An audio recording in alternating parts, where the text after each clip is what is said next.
سلام دوستان، به قسمت دیگه از صرفا جهت یادگیری با علی خوش اومدین. توی این قسمت قراره ببینیم که چجوری من دارم از داکر داخل جرقه استفاده میکنم، کانفیگش رو، و همچنین یه توضیح خیلی مختصر و کوتاه در مورد داکر و اینکه چرا باید توی پروژه های گروهیمون از داکر مثل گیت استفاده کنیم، چون گیت یه چیز همه‌گیر شده توی همه پروژه ها و داکر هم واقعا باید ازش استفاده کرد. خیلی چیز غولیه واقعا. دمش گرم، دم توسعه دهنده‌هاش گرم.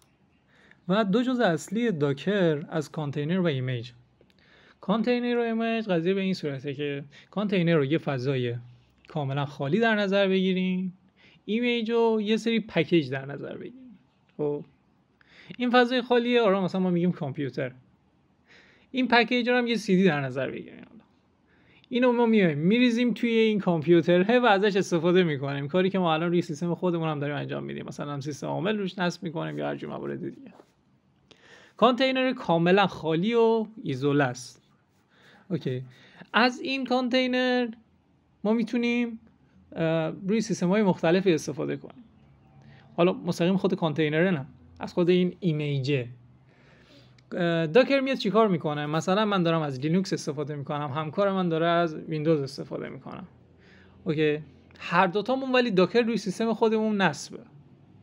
کاری که من باید انجام بدم، میام پکیجایی که توسعه دادم و توی یه فضایی به نام داکر ها پوش میکنم در قالب یه ایمیج، و همکار من توی ویندوز میاد اینو پول میکنه، مثل دقیقاً گیت پوش و پول داره.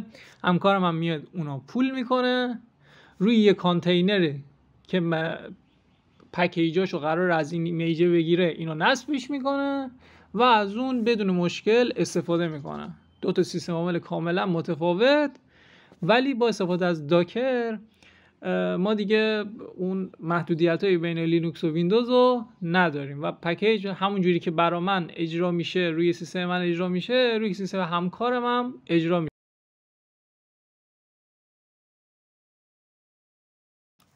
مراحل نصب داکر هم توی سیستم‌های مختلف متفاوته. مثلا توی ویندوز فایل اگزه وجود داره، روی مک هم به همین صورت یه سری فایل وجود داره که داکر دسکتاپ رو براتون نصب میکنه، و روی لینوکس هم یه سری کامند وجود داره که خب از اونجایی که من دبیان دارم از همین کامندا باید استفاده کنیم. البته از قبل من نصبش کردم، ولی خب مراحل نصب رو بهتون نشون میدم. من از سودو قبل اولین دستوری که من دارم میزنم install docker io مستقیم از داکر نصب میکنه. حالا چون من اینجا دارمش، ببین پیام نشون میده، ولی نداشته باشین شروع میکنم به نصب کردن. تو مرحله بعدی بعضی از سیستما اینجوریه که به صورت پیش‌فرض انیبل نمیشه و باید داکر رو به صورت دستی انیبلش کنیم. تو اکثر سیستما سیستم ctl البته برای من الان انیبله، ولی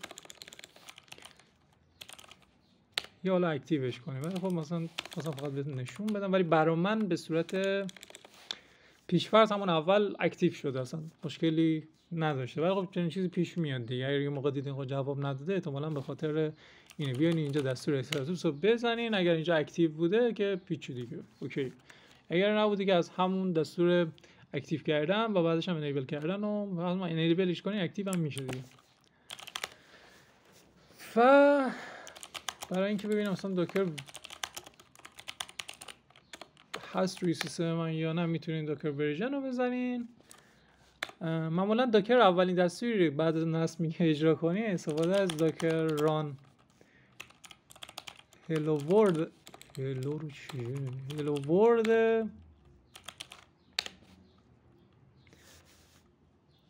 این کاری که دستور ران انجام میده در این حال هم پول میکنه. اگر این ایمیج رو روی سیستم خودت نداشته باشی، میاد پولش میکنه، میگیرتش و بعدش شروع میکنه به اجرا کردنش. اوکی، دستوری که میبینی ران شده به این صورت بوده دیگه، hello world for docker دیگه از داکر. و مثلا تو ران کردن هر دفعه من از این دستور بخوام استفاده کنم، اینو به هم نشون میده دیگه. من مثلا دوباره یه ایمیج خاص میگردم. برای این منظور باید چیکار کنم؟ از داکر سرچ استفاده میکنیم. حالا مثلا هلو و کامل نیست دیگه، مثلا نمیدونم بقیه‌اش. همونجوری که میبینین تمامی مواردی که مربوط به این هلو میشه رو واسه ما میاره. خب همین حرکت سرچ انجین خیلی باحالی داره داخل داکر. و همچنین میتونین با استفاده از دستور داکر ایمیجز آخرین آیتمایی که نصب کردین و پول کردین رو ببینین. من اینجا هلو ورد بوده و هنوز موارد مثل جنگو با گو رو نذاشتم که جلوتر با هم دیگه میبینیم که من از اینا دارم چجوری استفاده میکنم. مراحل حذف ایمیج هم به این صورته که از داکر RMI، حالا داکر ایمیج آیدی رو میگیرین،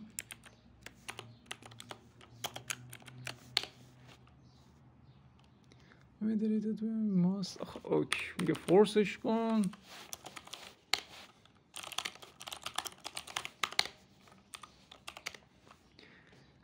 و با استفاده از دستور RMI حالا اگر نیاز بشه از فورس استفاده کنین، اگر نبودم که هیچی دیگه. ببین داکر مثل گیت ورژن های مختلفی رو میتونه بگیره و خودت با مثلا در زمان ساخت اون یا زمان بیلد کردن پروژت میتونی تگای مختلفی رو بهش بدی و با استفاده از اون تگا هم بیای پروژت رو مثلا دسته‌بندی کنی تو ورژن های مختلف که بتونی راحت تر مثلا بین ورژن های مختلف جابجا بشی.